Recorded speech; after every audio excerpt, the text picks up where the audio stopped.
Creo que hemos querido en esta reunión darles a ustedes una visión de la Escuela de Gestión Política, que no es una cosa que empieza hoy día, sino que ya tiene una trayectoria. Hemos querido también explicarles un poco cuál es el proceso metodológico y cuáles son los temas que se trabajarían durante los próximos meses.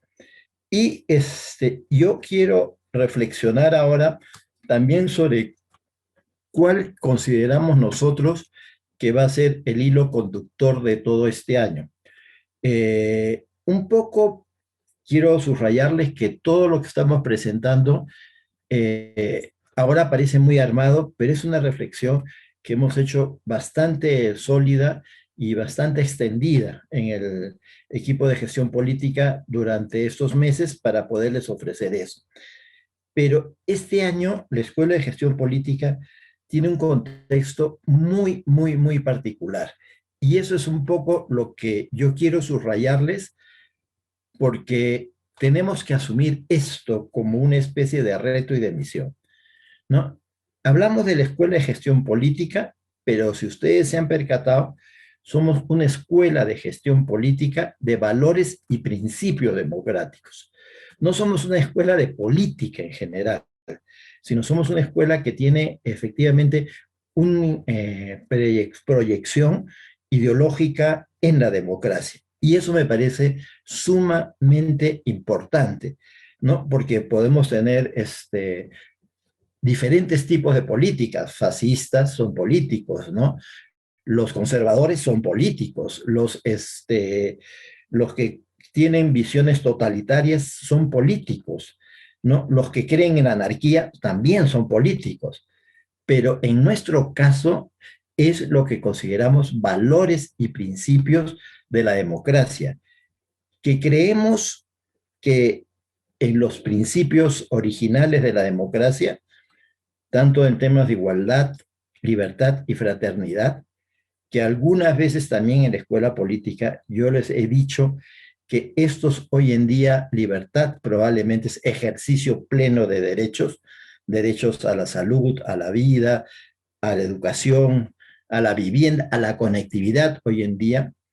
Igualdad, que quiere decir que a estas alturas de los 200 años no debería haber discriminación, deberíamos ser una sociedad integrada donde todos nos reconocemos como iguales, y fraternidad porque todos nos sentimos solidarios. Y la pandemia nos ha puesto en el tapete el tema de la urgencia de la solidaridad, porque frente a emergencias como la pandemia no se puede responder solo, se tiene que responder colectiva y en solidaridad. Entonces, la democracia tiene estos principios, ¿no? Respetar la libertad y la libertad de ejercicio de los derechos, la igualdad y la no discriminación por sexo, por religión, por cultura, en fin, y la fraternidad, entendernos que todos somos una misma humanidad o una misma colectividad y tenemos derechos. Obviamente no estamos hablando de diferencias sociales, ni por género, ni por el tema de clases, en fin, sino humanidad como tal, ¿no? Y al mismo tiempo creo que tenemos también, cuando hablamos de principios, es que la democracia es el único espacio que permite generar diálogos y consensos, ¿no? Donde se gobierna fundamentalmente conversando, pero fundamentalmente llegando a acuerdos y estableciendo consensos, ¿no? La democracia no se construye imponiendo, no, se construye consensuando. Y creo que un error que hemos tenido en nuestra formación como nación, como país, en términos de la democracia, es que siempre pensamos que la democracia es oposición y el triunfo del más fuerte. Al contrario, la democracia es diálogo, consenso y el respeto y los espacios de la minoría, porque a veces la minoría puede también tener razón, ¿no? Entonces, estas cosas creo que marcan un sesgo a lo que entendemos por democracia. Y parte de también esto, en algún momento podríamos hablar ya de cosas más específicas en relación con la Constitución, pero no es el tema de hoy día, ¿no? Entonces, si nuestro perfil es un perfil de democracia, ¿qué tenemos este año? Nosotros siempre tratamos de programar la Escuela de Gestión Política en un contexto social y político. Y este año el contexto social y político viene también complicado. Probablemente no tan complicado como la pandemia, pero sí con su propio, como dice la Biblia, con su propio afán del día. Y el afán del día son probablemente cinco cosas. Primero, a partir de julio vamos a tener un nuevo gobierno. Y le he puesto ahí unas interrogantes porque primero no sabemos cuál será el nuevo gobierno, pero al mismo tiempo no sabemos qué hará el nuevo gobierno. Y todos los que somos líderes sociales o políticos o autoridades, no podemos dejar de ubicarnos frente al nuevo gobierno.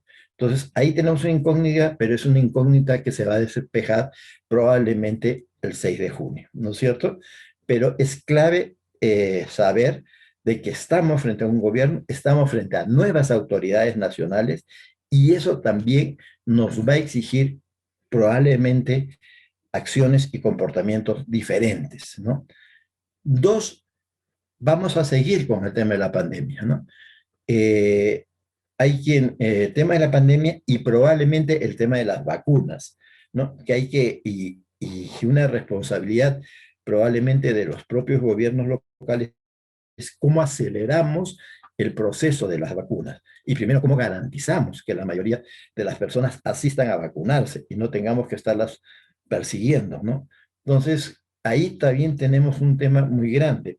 Además, ustedes ya han visto que esto es una pandemia que se va regenerando el propio virus, ¿no? Y hay quienes dicen, en términos estratégicos, que probablemente la humanidad va a seguir viviendo con una serie de nuevas pandemias, ¿no? De nuevos virus, de nuevas cosas que van a surgir. No sabemos si van a ser más graves o no, pero ese es un tema que yo creo que es importante, por lo menos este año lo vamos a tener presente y al mismo tiempo vamos a tener presente el tema de la lucha por la vacuna como un instrumento para combatir la pandemia del COVID-19, ¿no? Tercero, es, tenemos que hacer un fuerte esfuerzo por recuperar los niveles que se ha perdido en la educación a consecuencia de la pandemia, ¿no? Eh, Hay que reconocer que se ha hecho un esfuerzo muy grande desde los maestros, los padres de familia, los estudiantes, por tener una educación a distancia, con conectividad. Pero los aprendizajes que se han podido lograr en ese periodo probablemente son menores que los que se han podido lograr en la manera presencial y probablemente no todos han podido acceder con facilidad por las deficiencias de la conectividad.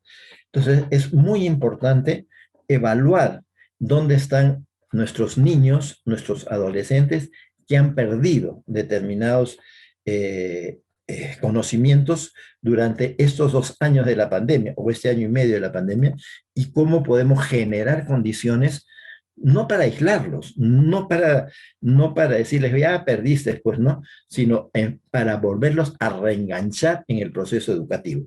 Eso tiene que ver con la escuela, pero también podría tener que ver con muchas actividades culturales, educativas que se pueden hacer desde los gobiernos locales, ¿no?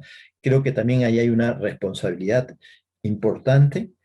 La cuarta es la reactivación económica, ¿no? A veces pensamos que la reactivación económica solo son las grandes empresas. La reactivación económica también es que la tiendita de la esquina venda, que nuestro mercado local mejore sus condiciones de venta, obviamente con bioseguridad, en fin, que nuestros propios agricultores puedan llegar al mercado de la manera más fácil y en las mejores condiciones para que efectivamente puedan recuperar lo que pueden haber perdido durante la pandemia. Entonces, la responsabilidad, recuerden ustedes que los gobiernos locales son responsables del desarrollo económico local. Entonces, ese desarrollo económico local tenemos que ver cómo reactivamos la actividad económica en nuestro territorio, fundamentalmente. Y el quinto elemento es el elemento que este es el tercer año que ustedes son regidores o son autoridades o son probablemente dirigentes sociales que van a pugnar por ser autoridades el próximo año. Este es el tercer año de la gestión, ¿no? El próximo año es el cuarto, pero también el próximo año está cubierto, está marcado, diríamos, por la campaña electoral, ¿no? Entonces, creo que es muy importante saber que lo que la gestión no hace este año es muy difícil que lo haga ya el próximo, ¿no? Como diríamos, el próximo sería, en el mejor de los casos, un año de cosecha, pero la última siembra tiene que ser este año. Entonces, revisar si son autoridades, qué van a dejar como gestión, ¿no? Si son regidores, ¿qué van a mejorar? Porque ustedes también son parte de la gestión y qué van a exigir que se mejore. Y si son autoridades de sociedad civil, ok, ¿cómo van generando las condiciones para ir formando una oposición o un nuevo movimiento en su propio territorio? Entonces, tenemos 5 elementos: un nuevo gobierno, pandemia, vacunas, recuperación de las brechas educativas generadas por el COVID, reactivación de la economía y cómo empezamos a cerrar las obras de la gestión, ¿no es cierto? Para que el próximo año efectivamente ya podemos cosechar, porque además será un año en el cual ya estaremos en campaña, ¿no? Entonces, eso es lo que nos trae el año 21. Probablemente la mayor incertidumbre es esta del nuevo gobierno, ¿no? Eh, ¿Qué riesgos y qué amenazas tenemos en el horizonte? Bueno, esto lo vamos a discutir probablemente en el primer módulo de la Escuela de Gestión Política, pero tenemos probablemente 4 amenazas hacia adelante. Uno, el autoritarismo, ¿no? Sin duda alguna, eh, probablemente las dos propuestas que entran en la segunda vuelta tienen sus rasgos autoritarios. Es más, son dos propuestas que vienen de los extremos, ¿no es cierto? De los extremos de la derecha, podríamos decir, y de los extremos de la izquierda, ¿no? Y las dos, de alguna manera, han dado demostraciones que no tienen claramente una concepción de la democracia, tienen la concepción de que las cosas se imponen desde el gobierno central.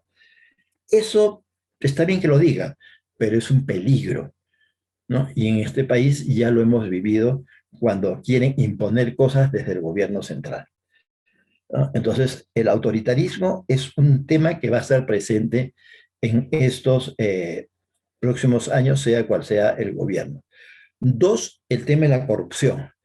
Ninguna de las dos listas está libre de pecado de corrupción, ¿no? Las dos pueden ustedes decirme, pero uno más que otro. Sí, pues, pero yo no estoy escogiendo al ladrón mayor o al ladrón mayor. El que roba, así robe un sol, es un ladrón, y el que roba 1 millón también es un ladrón, ¿no es cierto? Entonces, las dos están marcadas por actos o por acompañados de actos de corrupción. Y ya es más, todos sabemos de que la corrupción no solamente es un problema de personas, sino también es un problema del propio gestión pública y del propio Estado. Entonces, esa es una de las cosas que hay que marcar. Y tres, las dos están también marcadas por populismo, ¿no? Y cuando decimos populismo, no es peyorativo, es que es cuando tú crees que el recurso público es infinito y lo puedes usar infinitamente, pero puedes usar infinitamente algo que no existe. Entonces, si ustedes vieron el debate en Chota, para mí el debate de Chota fue una subasta de quién ofrece más, ¿no es cierto? Entonces, si alguien dice, yo voy a ampliar la pensión 65 a 500 soles, ¿no? El otro candidato dice, yo voy a poner pensión desde los 60 años. Bueno, en realidad me parecen excelentes las dos propuestas. El problema es si eso es viable y se puede realmente financiar, ¿no? Si yo digo tantas escuelas, el otro dice tantas escuelas. Si uno dice, yo voy a vacunar a todo el país en el mes de noviembre, el otro dice, no, yo en octubre ya terminé la vacuna. Entonces, eso es populismo, ¿no es cierto? Esa es una forma irresponsable de generar expectativas electorales, pero que después van a tener serias dificultades para cumplir y probablemente ciertos conflictos sociales porque no van a cumplir. Entonces, eso creo que también los dos están marcados por una lógica de populistas, ¿no? Unos repartieron tuppers, otros no quisieron, no quieren que los docentes sean calificados o den examen para mejorar la enseñanza. Entonces, quieren que cualquiera pueda enseñar y cualquier cosa. Entonces, creo que en los dos niveles tenemos serios problemas de concepción populista o clientelista, que eran ustedes llamar así, del ejercicio del poder, que también en la escuela hemos conversado bastante de eso. Entonces, estos tres rasgos van a estar permanentemente eh, recorriendo como un fantasma en cada una de las, cualquiera que sea los candidatos, ¿no? Y esto, además, cuando tenemos gobiernos que en la primera vuelta con las justas llegaron, no llegaron ni al 20% del electorado, sino llegaron al 18% de los votos emitidos, ¿no? Y si hacemos la comparación de nulos y blancos, probablemente baja un poquito más. Y el otro candidato o candidata con el 13% y la mayoría, el 70%, votó por otras opciones o no votó, entonces estamos frente a dos candidatos que son las primeras minorías. O sea, sus seguidores no son más del 18%, en el caso de Castillo, y en el caso de Keiko no son más del 13%. El resto, que hoy día aparecen con 40, con 36, por ahí, son lo que han ido adquiriendo en la segunda vuelta, los que se ha ido sumando, ¿no? Lo que ojalá los acompañe también como gobierno, porque si no, van a ser gobiernos muy débiles. Entonces, no va a estar exento los próximos meses o el próximo semestre de cierto desborde social permanente. O espero que no lleguemos a lo que hoy se llama la oclocracia, que es esto que vivimos un poco el año pasado con los presidentes que caían por una correlación en el Congreso o que caían porque habían movilizaciones en la calle, ¿no es cierto? Pero una movilización en la calle o una decisión en el Congreso no necesariamente fortalece institucionalidad, la va degenerando y la va llevando cada vez más a una situación más caótica de gobierno. Entonces, probablemente si gana uno va a tener una fuerte resistencia popular y si gana otro va a tener una fuerte resistencia de lo que llaman los poderes fácticos, ¿no? De los empresarios, hasta probablemente de las Fuerzas Armadas, ¿no? Entonces, la situación es una situación de bastante convulsión. Entonces, tenemos un año muy complicado y los que son autoridades son parte de este Estado que va a estar pues en zozobra durante todos estos años, ¿no? Entonces, creo que ahí hay una responsabilidad que tenemos que trabajar. Y por eso que estamos eh, comprometidos con eso, ¿no? Con la defensa de la democracia desde los gobiernos subnacionales y organizaciones sociales. El próximo año, en noviembre del próximo año, tenemos elecciones para elegir gobiernos locales y tenemos elecciones para elegir gobiernos regionales, ¿no? Si hay toda una situación, como hemos señalado, de riesgo autoritario, de riesgo de corrupción, de políticas clientelistas o populistas, las posibilidades de haber desbordes sociales o temas de oclocracia, en realidad, ¿cómo podemos defender la democracia? Y probablemente tengamos que defenderlas desde los gobiernos locales y desde los gobiernos regionales, ¿no? Y ahí tendríamos que impedir el próximo año que los gobiernos locales o regionales caigan en manos del partido de gobierno, sea cual sea el gobierno, porque entonces nos iríamos acercando, estaríamos dando cada vez más todo el poder, bajando el pluralismo, a una sola fuerza política. Y creo que eso no es conveniente ni para el país ni para el desarrollo democrático. Entonces, nuestra escuela este año tiene la responsabilidad de ver cómo desde un gobierno local, cómo desde las acciones que hace una organización social a diario, podemos fortalecer la democracia. Y probablemente el hilo conductor de toda la escuela sea ver cómo todo nos debe llevar a consolidar democracia, ¿no? Hacer gestión política para consolidar la democracia, hacer diálogo, hacer transparente. Eso es lo que probablemente este año les queremos enseñar con mucha fuerza y reflexionar con ustedes en esto que hemos llamado gestión de saberes, sobre cómo desde pequeños núcleos podemos reforzar el espíritu y los principios y los valores de la democracia. Pero no les puedo decir más porque eso nos tomará. Por eso digo, esta historia continuará en los módulos de la EGP. Muchas gracias.